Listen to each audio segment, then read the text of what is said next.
Hello guys, in this quick video I'm going to show you how to hide mutual friends or friends on your profile. If you don't want your mutual friends or your friends to be showing on your profile, I'm going to show you how to do that in this video. First of all, you go to your Facebook settings.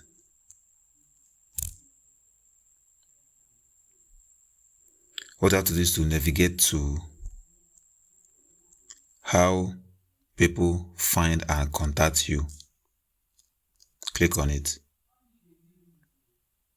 Now you can see the place where it says who can see your friend list. Click on it. By default, it is set to public. You have the option to choose from public, friends, friend except, or specific friends.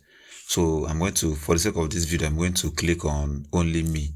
If you want to hide it from your profile, click on save.